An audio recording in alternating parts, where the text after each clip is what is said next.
What's going on, guys? I'm Andrew. I'm Jason. And this is Movie Source. Today we're going to be doing a review of Batman Forever.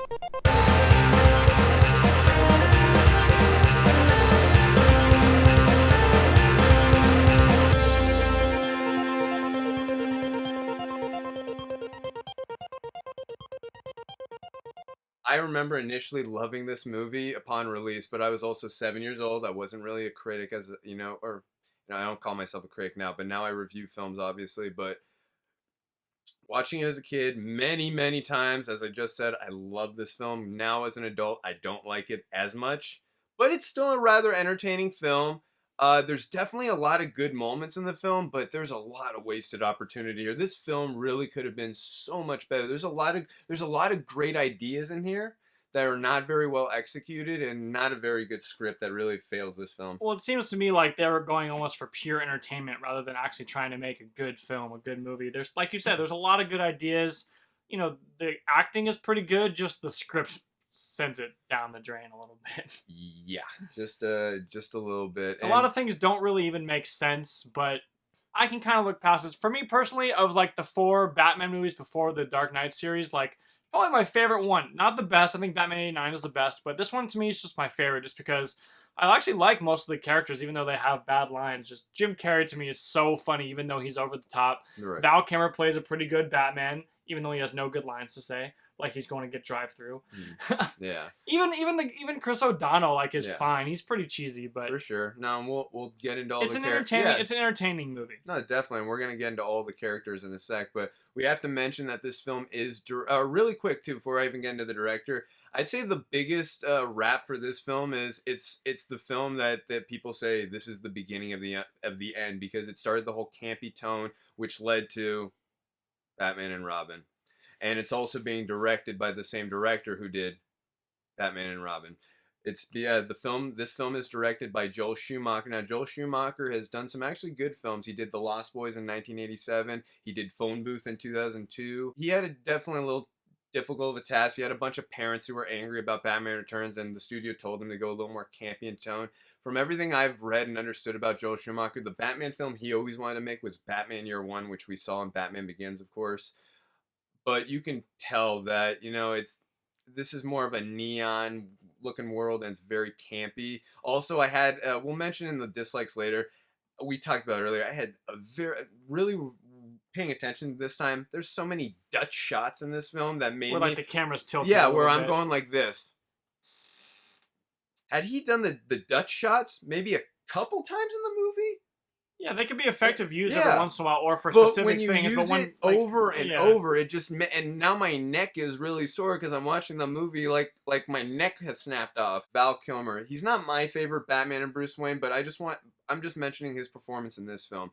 I thought he did a really good job as Batman. I thought his Batman voice was actually pretty good. He didn't have a crazy amount of scenes where he's talking like full on sentences like Christian Bale had to, but the scenes where he did have to speak. If Bruce Wayne could have given his life for your family, he would have. I thought it was a very good delivery of the lines. The way he played Bruce Wayne as well, they gave him much more of a backstory in this than they gave Michael Keaton to work with. We find out more about his tragic past. In the Batman 89 film, we maybe have one scene of that where we see Joker, murdered Bruce's parents. In this, we see flashbacks. We see him falling into the Batcave for the first time where he discovers the Bat. And he decides, I'm never going to allow this to happen ever again. I'm never going to allow a citizen of Gotham City to ever feel the way I feel at this moment.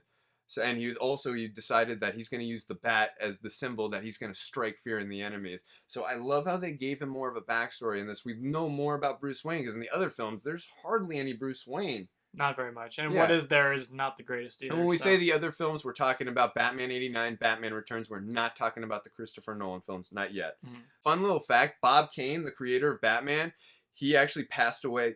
He passed away before he got to see Christian Bale as Batman. But he said after Batman and Robin, he said after that film that Val Kilmer was his favorite take on Batman and Bruce Wayne. I also thought the action scenes in this movie were better than in the previous 2 movies. There wasn't that much action, but they just showed him more in the previous ones you just see him punching and kicking a few times and that'd be it. Where this one there was kind of more extended scenes, even with Robin. The vehicle chases, the hand-to-hand combat, I definitely enjoyed them.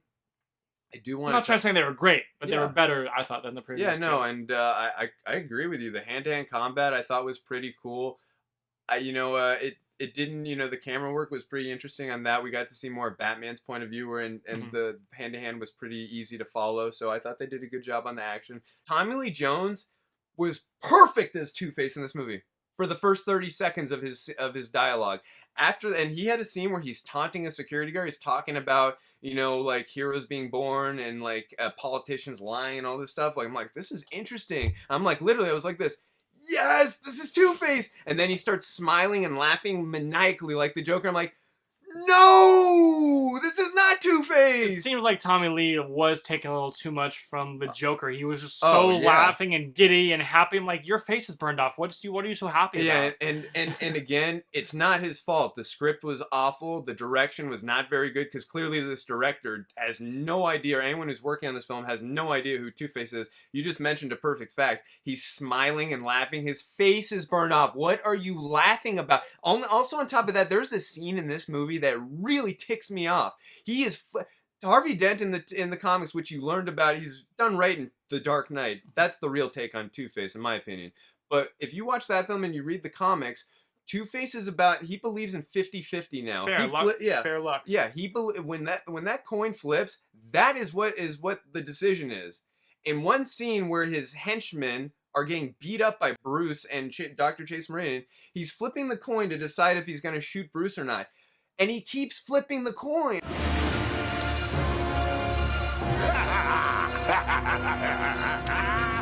This is not Two-Face. He would never flip the coin 3 times. I'm like, why is he even flipping the coin? You don't need to flip the coin if your mind's made up. I just don't think this movie was focusing that much on being so true to the original comics. You don't have to be exactly true to the comics. I'm just talking about character flaws. He does not flip the coins 3 times to get the choice he wants. That takes away the whole dynamic of Two-Face. Tommy Lee Jones, great actor. He won an Academy Award for The Fugitive, Best Supporting Actor in 1994.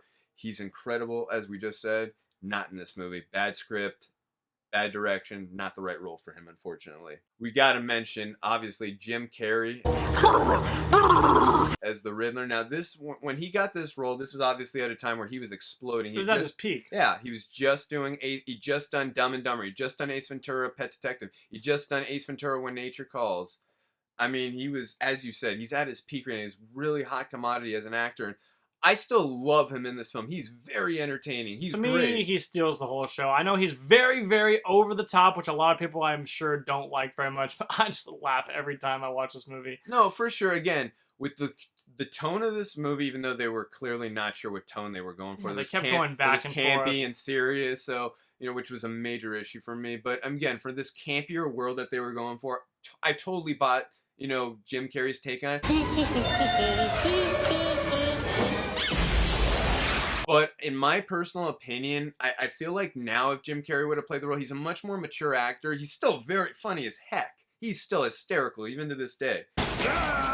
I feel like now he would have played the character a little more straight and a little more mature and a little more, I'm not saying maniacal, just a little more twisted without all the laughing and over the top stuff that you're saying. I would have liked a more serious take on the Riddler, but it's not his fault. This was not the movie to really get a serious take from anybody. So. If Christopher Nolan was directing him as the Riddler, if Ben Affleck was directing him as the Riddler, oh man, Jim Carrey. I'm not saying he wasn't great as the Riddler in this, but like we would say this is a joke as a Riddler if you saw him. For me, the biggest issue was the riddles were just not very good. They were so simple and so easy. Yeah. If I can, dude, you just said it. Like as soon as you see the first one, you're like, oh, clock. Chess pawns. It's so easy. They should have made it. They should at least made that a little more interesting. No, you nailed it. Make Batman have to actually figure it out rather than just like, oh, it's a clock. Yeah, and it was cool what they were trying to do. They were trying to make Bruce Wayne look like the world's greatest detective. The problem was when he didn't really have a tough mystery to solve. When we at age 7 can solve these riddles, we're like, the world's greatest detective shouldn't have too much trouble solving these riddles. Jim Carrey, as we just said, awesome, amazing performance with a terrible script and terrible direction again, and with nobody who knows with the Riddler's. Like, he's obviously, he's doing more of a Frank Gorshin impression from the 60s of the Riddler. So again, from the world that Joel Schumacher has built, I understand why Jim Carrey did this, and I still love his performance. Well, in to this. me, Very I entertaining. think Joel Schumacher probably told him just kind of you have a little bit of free reign, Oh, and there's that's so why much that's improv. why I think he's actually the best character in the movie because he's not under the strict direction of Joel Schumacher. for He's sure. kind of doing his own thing. Oh yeah, no, and to me, while I still love Jim Carrey doing his thing, it's a we need to remember it is a Batman film. He's not the main star of the movie. It is, you know what I mean? He has to go on. It's not just a random character like Ace Ventura. That, you know what I mean? There's. I'm not saying you have to play just like the comics, but there are some comic elements. And there, again, he was more Jim Carrey to me than the Riddler. We also got to mention Tom Cruise's ex-wife, Nicole Kidman, is playing Dr. Chase Meridian, and I gotta say, look, she's fine in the movie. Her performance is fine. I just don't care for the character of Dr. Chase Meridian. Her lines are just so cheesy. I feel like even more than anybody else. She is. I mean, she's clearly from her hot entrance to Black Rubber. She's very horny and wants to seduce and. Who wouldn't want to bang Batman? Oh no, he's a very sexy human being. I'm not gonna lie. You know, Batman is sexy as hell, but still, in hindsight, it just made her character so weak. Just looking to seduce him and using the bat signal to say, "Oh, Two-Face's coin. It says Achilles." Oh, give me a break. And then I'm not gonna lie, the line that Batman says, "The women." It's kind of funny, but a little sexist, but funny at the same time. But still, I felt again. I'm going to mention this in many other reviews. I felt she was a damsel in distress more than, a strong character. And again, they gave her some scenes where she was fighting some henchmen. They made her look like a badass for a few moments. They tried to cover themselves a little bit. Well, yeah, but also when they tried to show, like, early on in the film, she's using the punching bag, so she's got some warrior in her. I'm glad they showed that stuff, but again, she just felt like for Batman to save, and I hate when they use characters that way. It really annoys me. I did enjoy the scenes, though, where she's going more into Bruce's past, and, she's, a doctor. They kind of just used her as a device to go to those plot points. Right. Perfect. Absolutely. That's the whole reason she was in the movie, so she could talk with Bruce about his past. Exactly. No, you mentioned and save her at the end. Yeah, but again, her performance is fine. It's just, again, a very poor written character and, again, very bad direction. So, next we want to mention Chris O'Donnell as Dick Grayson / Robin. Now, we had never seen Robin on film, at least to this point. We'd only seen him, obviously, in the comics and the animated series. Fun little fact, Jason. What about the 60s TV show? Good point. My bad. Sorry about that. I wasn't alive in the 60s. Guys, give me a break. Jeez. Good call. You're right. Thanks for saving me on that one. I don't know why I was thinking. That's Burt Ward, I believe, played Robin in the 60s. Anyways, getting back to this, we'd never seen him on film in the newer films, rather.